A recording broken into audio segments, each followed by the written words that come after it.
Hello guys, आप सबका स्वागत है मेरे YouTube channel work and play with मस्ती में। आज हम करेंगे चैप्टर 2 नेशनलिज्म इन इंडिया का third topic towards civil disobedience. आज हम ये वाला टॉपिक सब बहुत बड़ा टॉपिक है, इस चैप्टर का सबसे बड़ा टॉपिक है, तो हम यहाँ तक कर लेंगे। यहाँ से इस टॉपिक से मतलब हम कल शुरू करेंगे अगली वीडियो में, ठीक है।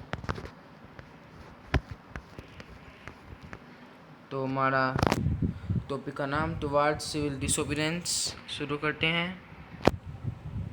फरवरी 1922 में Mahatma Gandhi decided to withdraw the non cooperation movement. Mahatma Gandhi ने विथड्रॉ कर दिया था नॉन कोऑपरेशन मूवमेंट, जो कि 1921 से 1922 तक बहुत ही सक्सेसफुली चल रहा था। क्यों बंद किया था, इसके दो रीज़न से। पहला है,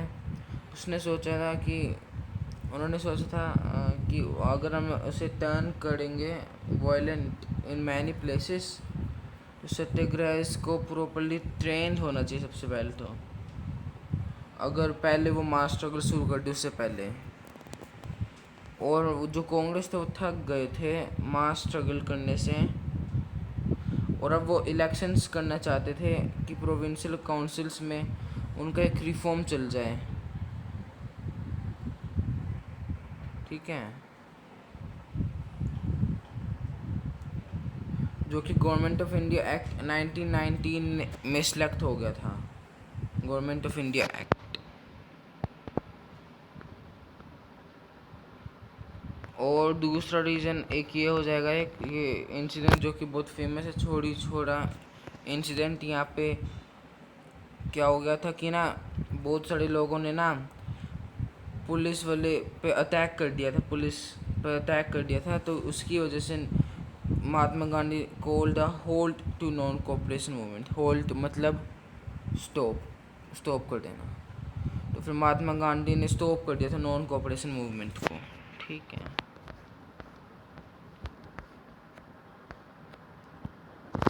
फिर उन्होंने सोचा कि ना ब्रिटिश पॉलिसीज़ को अपोज करना चाहिए, काउंसिल्स के अंदर रिफॉर्म बनाने की, जो कि यहाँ पे बन सकता था, और बताने के लिए कि ये जो काउंसिल्स हैं वो ट्रूली डेमोक्रेटिक नहीं है। तो उसको प्रूफ करने के लिए कि वो डेमोक्रेटिक नहीं है, CR दास और मोतीलाल नेहरू ने स्वराज पार्टी फॉर्म की। याद कर लेना, ठीक है, ये लाइन सबसे इम्पोर्टेंट। कांग्रेस के अंदर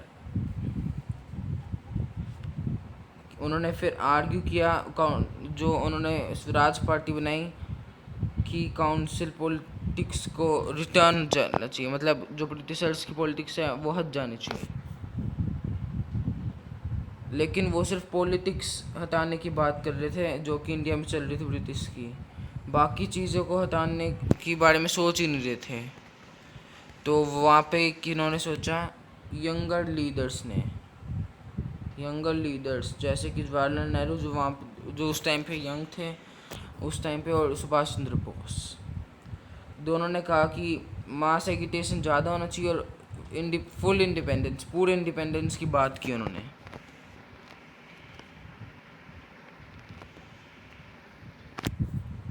In such a situation, internal debate, dissension, two factors again shaped Indian politics towards the late 1920s. The first was the effect of the worldwide economic depression, ये जो कि 1929 में शुरू हुआ था ना, वो यही है जो पिछली बार आपने जर्मनी के हिस्ट्री वाले चैप्टर में पढ़ा था, चैप्टर 3 जो था, हाँ उसमें ही।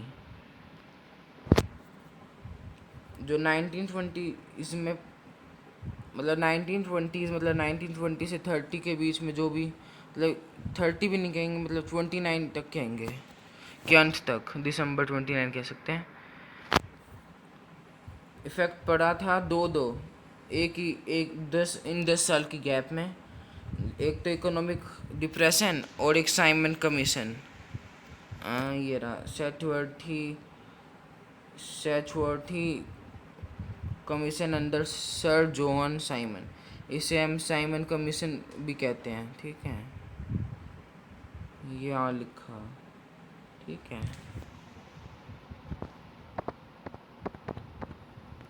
भी ऊपर का पढ़ते हैं एक बार। इकोनॉमिक डिप्रेशन ने इंडिया में क्या क्या हलचल की। एग्रीकल्चर प्राइसेस फॉल हुए 1926 में और एकदम कोलैप्स हो गए, मतलब एकदम से नीचे गिर गए 1930 में।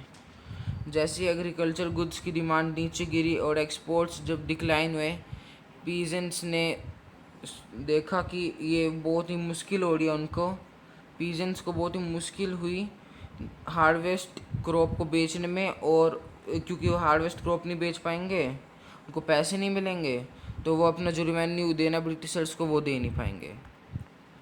और 1930 में जो कि कंट्री साइड वहाँ पे बहुत ही बुरी बात हुई, मतलब बहुत ही बुरा असर पड़ा इस इकोनॉमिक डिप्रेशन का। जैसे कंट्री साइड मतलब वही जो बोलते गाँव, ठीक है।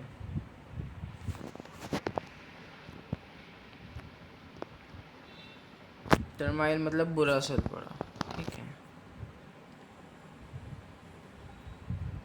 Against this background, the new Tory government in Britain constituted a Sachworthy Commission under Sir John Simon। अब गवर्नमेंट जो कि ब्रिटेन की थी, वहाँ उन्होंने साइमन कमीशन बहुत ही जल्दी जल्दी पास कर दिया। Set up in response to the nationalist movement, the commission was to look into the functioning of the constitution system in India and suggest changes। जो कि ये सेटअप हुआ था ना कमीशन, वहाँ पे functioning of the constitution system in India, मतलब उन्होंने देखा, मतलब उन्होंने सोचा, मतलब जो भी चल रहा था ना कॉन्स्टिट्यूशन ऑफ इंडिया में, उनको जांच पड़ताल की, तो उन्होंने थोड़े चेंजेस सजेस्ट कर दिए कि इंडिया अपराइज ना आए और ब्रिटिश का शासन चलता रहे, बस ये था।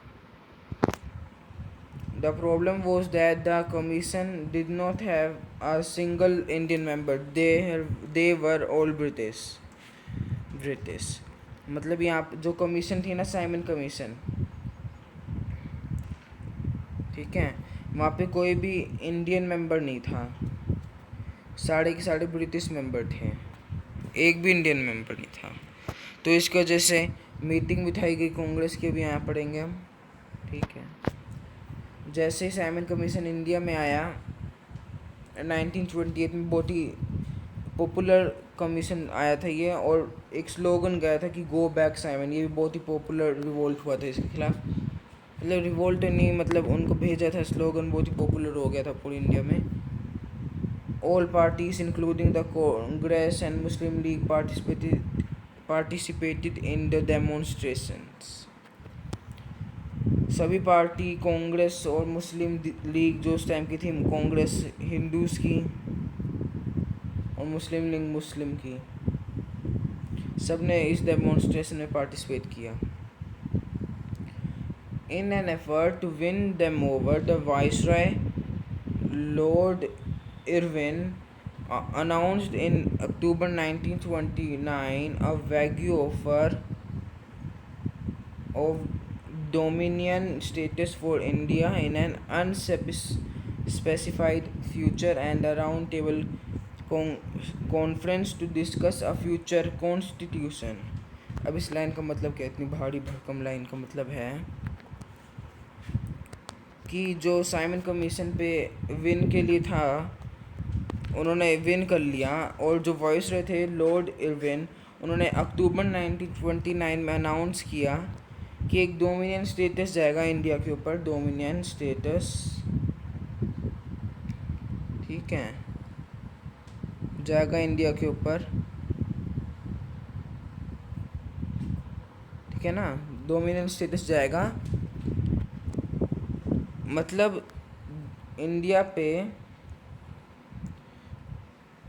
पे ब्रिटिशर्स का राज फ़ॉरेन के लिए लाएगा, मतलब जो भी फ़ॉरेन में काम चीज़ होएगी वो ब्रिटिशर्स, इंडिया जो भी करेगा ब्रिटिशर्स के नाम पे जाएगा, लेकिन इंडिया के अंदर जो भी, इंडिया के अंदर जो भी निर्णय वगैरह जो भी लेने होंगे वो सब सेल्फ गवर्नमेंट, इंडिया की सेल्फ गवर्नमेंट करेगी। ठीक है, समझ रहे हो ना? जो फॉरेन में जो भी काम होगा वो ब्रिटिशर्स के नाम पे होगा, जो भी इंडिया करेगी। जैसे वर्ल्ड वार में ब्रिटिशर्स का नाम हुआ, लेकिन सारा काम क्या बोलते हैं ब्रिटिशर्स ने किया, वो यहाँ पे वापस से बस लिखा हुआ है, लेकिन 10 साल के बाद। और लेकिन जो इंडिया के अंदर जो भी काम होगा वो सेल्फ गवर्नमेंट से होगा। जैसे कांग्रेस जीती तो कांग्रेस इंडिया के अंदर का काम करेगी, या मुस्लिम लीग जीती तो मुस्लिम लीग। ठीक है, लेकिन बाहर का जो भी होगा वो ब्रिटिशर्स अपना काम कर लेंगे। ठीक है, और ये भी कब होगा? अनस्पेसिफाइड फ्यूचर में, मतलब पता नहीं कब, कभी भी हो सकता है, ये कुछ डेट स्पेसिफाई नहीं की बस ये। और इन सब चीज़ों को डिस्कस करने के लिए एक राउंड टेबल कॉन्फ्रेंस लगाई गई, future to discuss a future constitution, मतलब जो इंडिया का फ्यूचर कॉन्स्टिट्यूशन होगा उसको डिस्कस करने के लिए।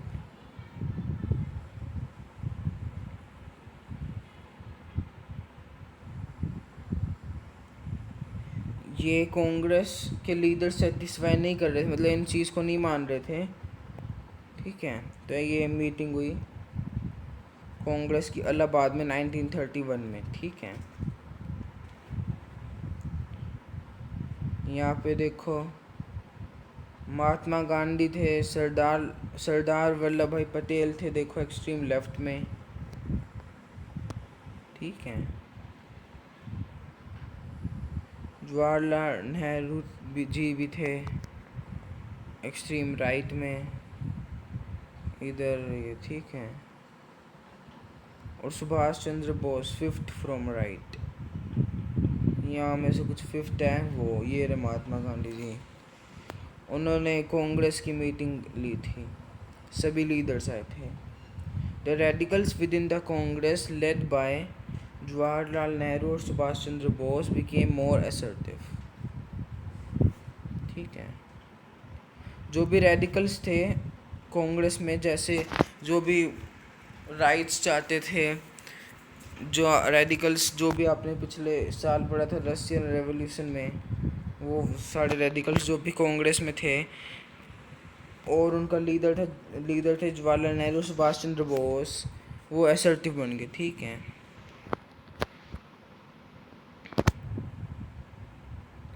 जो लिबरल्स और मॉडरेट्स थे, जैसे वो रेडिकल्स थे, यहाँ लिबरल्स और मॉडरेट्स की बात बता रहे हैं, जो कि कॉन्स्टिट्यूशनल सिस्टम फ्रेम करना चाहते थे, वो भी ब्रिटिश डोमिनेंट के अंडर में। ग्रेजुअली लॉस्ट देयर इन्फ्लुएंस, कुछ लाइन बकवास लाइन छोड़ो से, ये आएगा असली लाइन तो कि दिसंबर 1929 में, अब under the presidency of Jawaharlal Nehru and Lahore Congress formalized the demand of Purna Swaraj or full independence for India. It was declared that 26 January 1930 would be celebrated as the Independence Day, when people were to take a pledge to struggle for complete independence. ये लिखा क्या है ये सोचोगे, तो यहाँ लिखा है कि 26 जनवरी 1930 में ना पहले तो पूर्ण स्वराज की डिमांड की थी, या फिर कह सकते फुल इंडिपेंडेंस फॉर इंडिया, मतलब यहाँ से असली लड़ाई शुरू हुई थी इंडिपेंडेंस फॉर इंडिया के लिए। ये वाला बक्सा भी रीड कर लेना। ठीक है, सोर्स बेस्ड क्वेश्चंस जो आते हैं ना, पैराग्राफ बेस्ड क्वेश्चंस, वो आ सकते हैं। ठीक है, अभी बताते हैं ये बाकी सारा भी। ये है कि फिर 26 जनवरी 1930 को ये हुआ था कि पूर्ण स्वराज या इंडिपेंडेंस डे फॉर इंडिया के लिए चुना गया था दिन। ठीक है, फिर जब समझ रहे हो ना, फिर जब हुआ था 26 जैन 1950, जो कि रिपब्लिक डे बनाते हैं, वहाँ पे हुआ था कि रिपब्लिक डे बनाया था। इस उसको 26 जनवरी इसलिए चुना गया कि जो 26 जैन है ना 1930, तो 26 जैन का उनको कुछ करना था कि पहले भी आ चुका था, वापस कर दिया तो रिपब्लिक डे। बस ये ऐसे ही कुछ था, टाइम पास था इनका। तो बस ये याद कर लेना कि 9 दिसंबर 1929 में प्रेसिडेंसी और जवाहरलाल नेहरू के अंदर एक लाहौर कांग्रेस फॉर्मुलाइज हुई, बन गई, और उन्होंने डिमांड क्या किया, पूर्ण स्वराज या फिर फुल इंडिपेंडेंस के बारे में। ये छोड़न देना, इतना मत पढ़ना, बस ये लाइन पढ़ लेना, ठीक है।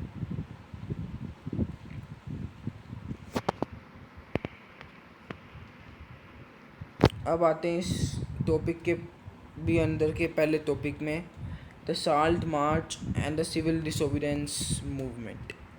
साल्ट मार्च तुमने 8th क्लास की हिस्ट्री की एनसीईआरटी बुक में पढ़ी होगी, बहुत ही पॉपुलर टॉपिक है ये साल्ट मार्च। तो हुआ क्या था कि साल्ट मार्च के टॉपिक को शुरू करने से पहले एक बार ये पढ़ लेते हैं कि लाला लाजपत राय, जो कि ब्रिटिश पुलिस के मारपीट से मर गए थे, जो कि पीसफुल मतलब बिना वायलेंस के डेमोन्स्ट्रेशन लड़ाई कर रहे थे साइमन कमीशन के अपोजिट के अगेंस्ट में, ठीक है। बस यही था इसमें। तो जब उनकी डेथ हुई तब बहुत ज़्यादा गुस्सा आ गया इंडियंस को और महात्मा गांधी को भी, ठीक है। अब करते हैं salt march and the civil disobedience movement.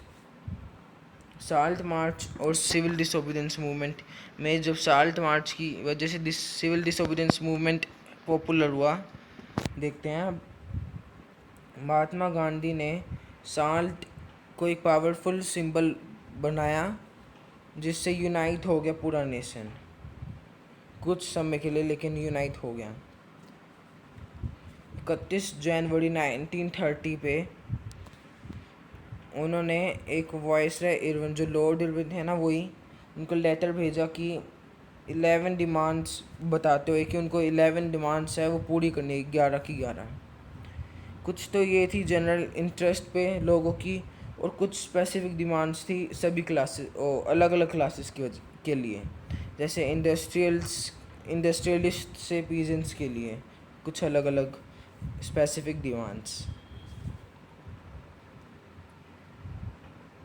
The idea was to make the demands wide ranging so that all classes within the Indian society identify with them and everyone could be brought together in a united campaign, ताकि जो भी demands है वो सारे Indians के लिए beneficial हो, कि तभी सब यूनाइट हो पाए एक कैंपेन के अंदर, ठीक है। बस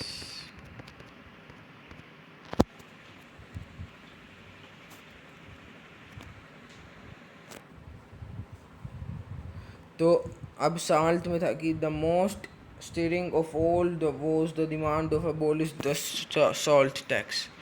अब जो लॉर्ड इरविन ने था, उन्होंने वो जो 11 डिमांड्स था उनको इग्नोर कर दिया था, तो इसलिए गांधी जी ने कहा था कि वो सिविल डिसोबीडियंस शुरू कर देंगे फिर 11 मार्च को। तो फिर जब लॉर्ड इरविन ने कुछ भी नहीं किया, तब महात्मा गांधी ने शुरू कर दी सिविल डिसोबीडियंस मूवमेंट। उसमें उन्होंने साल्ट टैक्स को अबॉलिश करने की सबसे पहले डिमांड रखी, जो कि सबसे बड़ी डिमांड थी, सबसे अट्रैक्टिव डिमांड।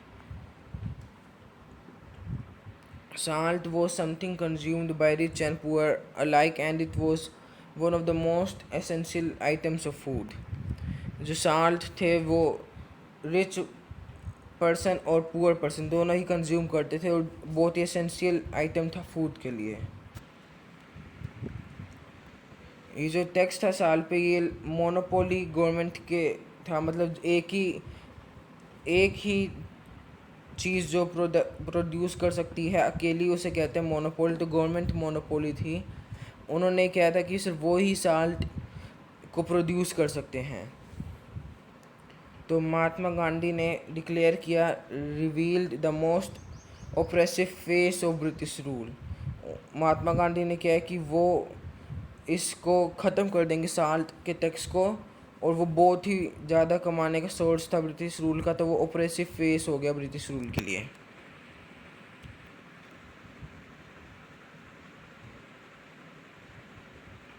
ये वही लिखा है कि अगर महात्मा गांधी ने कहा था कि 11 मार्च तक अगर नहीं हुई शुरू तो सिविल डिसोबीडियंस कैंपिंग शुरू हो जाएगा। फिर ऐसा नहीं माना, फिर उसने वही लॉर्ड इरविन ने नहीं माना, तो फिर महात्मा गांधी ने शुरू कर दिया, जिसमें उसके 78 ट्रस्टेड वॉलंटियर्स साथ में थे, जिन्होंने मार्च किया 240 माइल्स गांधीज आश्रम इन साबरमती, मतलब साबरमती आश्रम से Gujarat coastal town of Dandi तक। उन्होंने 24 दिन लगाए 240 माइल्स करने के लिए, मतलब पूरे 10 माइल्स आ डे, 24, मतलब हर दिन एक 10-10, तो ये हो गया 240। ठीक है।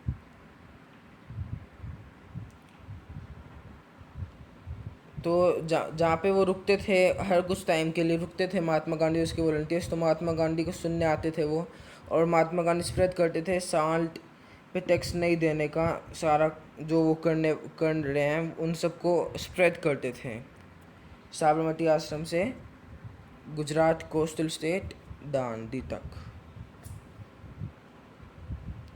और क्या है कि महात्मा गांधी कह रहे थे कि स्वराज आ सकता है साल्ट दांडी मार्च से, मतलब जो साल्ट पे टैक्स को एबॉलिश करने से ही थोड़ा थोड़ा स्वराज आ सकता है। तो 6 अप्रैल को वो दांडी पहुँचे, मतलब 24 दिन, 6 अप्रैल के 24 दिन पहले उन्होंने शुरू की थी, तो 6 अप्रैल को पहुँच गए, और एक सेरेमोनियली वायलेटेड द लॉ, और सेरेमनी में ही वायलेट किया लॉ को, मतलब मना कर दे कि नहीं करेंगे।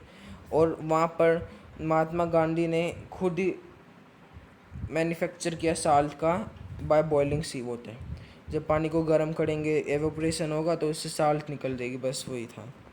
तो महात्मा गांधी ने सिविल डिसोबीडियंस मूवमेंट शुरू कर दिया, यहाँ से मार्क्ड किया बिगिनिंग ऑफ द, मतलब सिविल, मतलब जो भी गवर्नमेंट ने बनाया है वो क्या बोलते हैं, लॉ जो भी बनाया उसे डिसोबे करने के को कहते हैं सिविल डिसोबीडियंस मूवमेंट। तो महात्मा गांधी ने मार्क किया ये कि बिगिनिंग हो चुकी है, क्योंकि साल्ट मैन्युफैक्चर करने के लिए सिर्फ गवर्नमेंट के पास थी अनुमति। तो फिर जैसे ही महात्मा गांधी ने किया तो उन्होंने डिसोबे किया गवर्नमेंट का लॉ, तो वहीं से सिविल डिसोबीडियंस मूवमेंट की मार्किंग होगी।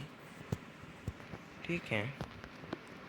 पीपल ने रिफ्यूज़ किया को पीपल ने जो नॉन कोऑपरेशन मूवमेंट में हुआ था वो सिविल डिसोबीडियंस में भी हुआ, और सिविल डिसोबीडियंस में एक और चीज़ भी जुड़ गई, एक तो नॉन कोऑपरेशन मूवमेंट था ही था साथ में, जो कि 1921 से 22 में हुआ था, एक नॉन कोऑपरेशन मूवमेंट था ही था, और सिविल डिसोबीडियंस में एक और चीज़ होगी कि वो जो भी लॉ बनाए गवर्नमेंट ने उसको भी नहीं मानेंगे, ये एक और चीज़ जुड़ेगी। बस एक ही क्वेश्चन पूरा पेपर में आ जाता है कि कैसे डिफरेंट था non cooperation movement civil disobedience movement से।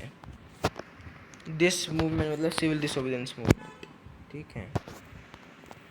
तो वही कि नॉन कोऑपरेशन मूवमेंट में सिर्फ नॉन कोऑपरेट किया था लॉ को, नॉन कोऑपरेट किया था गवर्नमेंट को, लेकिन सिविल डिसोबीडियंस मूवमेंट में से ये नॉन कोऑपरेट तो कर ही रहे थे, साथ ही साथ में लॉ को डिसोबे कर रहे थे, डिसोबे। ठीक है।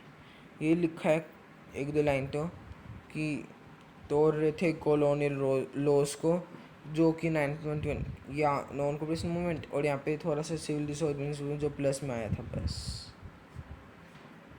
जैसे हज़ारों लोगों ने, जैसे महात्मा गांधी ने सोल्ट लॉ को तोड़ा था, वैसे तोड़ा, मैन्युफैक्चर किया साल्ट को सभी लोगों ने, और गवर्नमेंट साल्ट फैक्ट्रीज़ को डेमोन्स्ट्रेट करने, उसे तोड़ने लग गए। जैसे ये मूवमेंट और स्प्रेड हुआ तो क्लॉथ को बॉयकॉट कर दिया, जैसे पहले जला रहे थे। लिक्विड सोप्स वर पिकेटेड, जो एक पिछले पार्ट, मतलब पार्ट 1 में ना, ये इसका मतलब इसमें समझाया था, लिंक डिस्क्रिप्शन पे मिल जाएगा। ठीक है।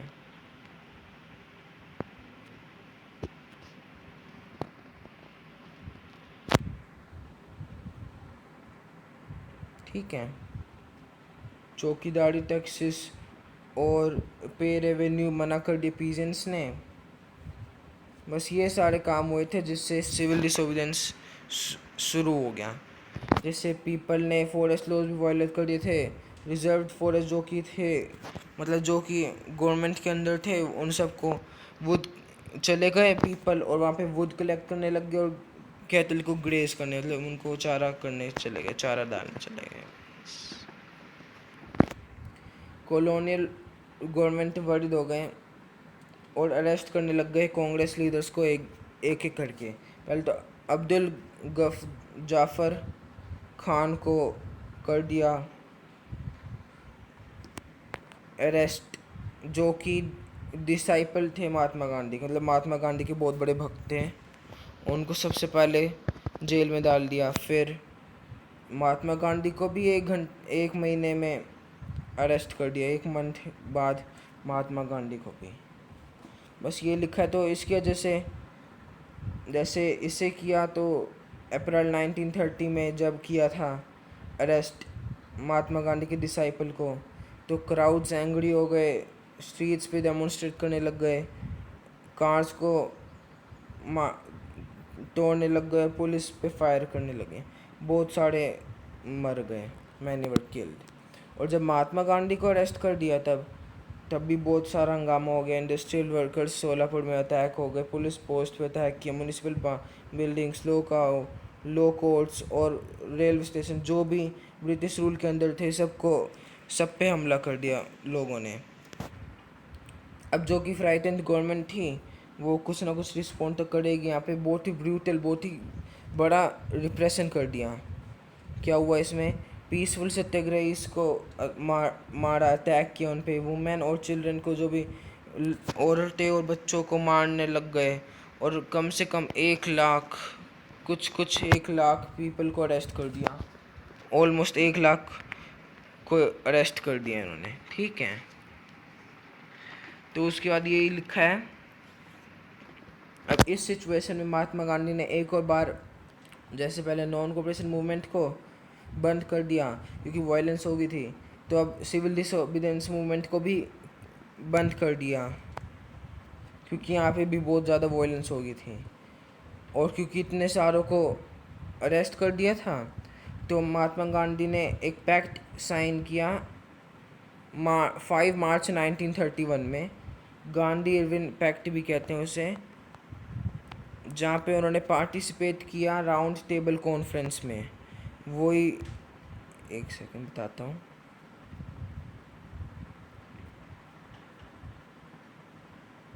यहाँ पे जो मना कर दिया था ना कांग्रेस ने कि राउंड टेबल कॉन्फ्रेंस नहीं होगा, अब महात्मा गांधी ने उसे फिर से मान लिया और वो लंदन गए थे। जो कांग्रेस ने पहले बॉयकॉट कर दिया था पहला राउंड टेबल कॉन्फ्रेंस को, वो अब लंदन में दूसरा जो हो रहा था वो हुआ राउंड टेबल कॉन्फ्रेंस। जब पे वो गए, गांधी जी गए दिसंबर 1931 में, गांधी जी लंदन गए फॉर द कॉन्फ्रेंस।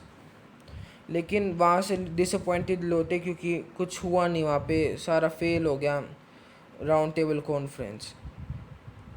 जब गांधी जी इंडिया लौटे तब उन्होंने बहुत ही अफरा तफरी देखी और बहुत ही गुस्सा हो गया गांधी जी। जैसे एक तो डिसअपॉइंट होके आए थे लंदन से, और उसके बाद बहुत ही बुरी चीज़ देखी इंडिया में, तो उन्होंने फिर से, एक सेकेंड आपको आगे पढ़ाते हैं, पूरा पढ़ाते हैं फिर आपको बताएंगे। जो वो इंडिया वापस लौटे, उन्होंने देखा कि गवर्नमेंट को ने एक और रिप्रेशन की साइकिल आई है, मतलब एक और वापस से रिप्रेशन किया इंडिया पे, जहाँ पे जाफ़र खान, जो कि अब्दुल जाफ़र खान जो कि डिसाइपल थे, जो हमने पिछले पेज पे पढ़ा, जो महात्मा गांधी के डिसाइपल थे, और जवाहरलाल नेहरू, वापस जाफ़र खान को वापस और जवाहरलाल नेहरू को पहली बार जेल में डाल दिया। और कांग्रेस, मतलब जितनी भी वो थी पॉलिटिकल पार्टीज, उनको इलीगल कर दिया। जैसे कांग्रेस थी इंडिया की तरफ से जो भी थी, ठीक है, उनको इलीगल कर दिया और बहुत सारे मेजर्स लिए गए मीटिंग्स को प्रिवेंट करने के लिए, डेमोन्स्ट्रेशन को प्रिवेंट करने के लिए, और बॉयकॉट जो बार बार कर रहे थे, जैसे उसको क्या, जो बाहर से आ रही थी क्या बोलते हैं उसे, क्लोथ्स जो आए थे उनको बॉयकॉट कर रहे थे, तो उन पे भी प्रिवेंशन कर दी। अब एम्प्रीहेंशन मतलब फियर, ठीक है।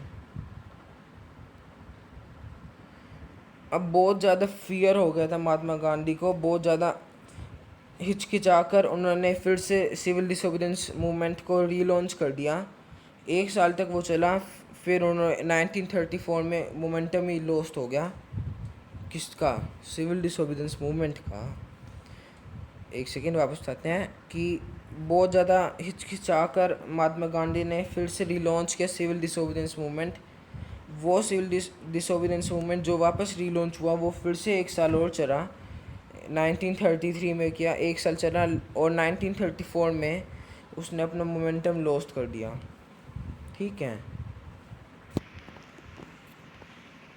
तो आज हम यहाँ तक करेंगे, अगले पार्ट में हम ये वाला टॉपिक करेंगे और ये टुवार्ड्स सिविल डिसोबीडियंस मूवमेंट का टॉपिक पूरा ख़त्म कर देंगे। बहुत ही बड़ा टॉपिक था, इसलिए इसे 2 पार्ट्स में बांटा। तो आपको हमारी वीडियो अच्छी लगी तो please like share and subscribe the channel work and play with मस्ती। Thank you.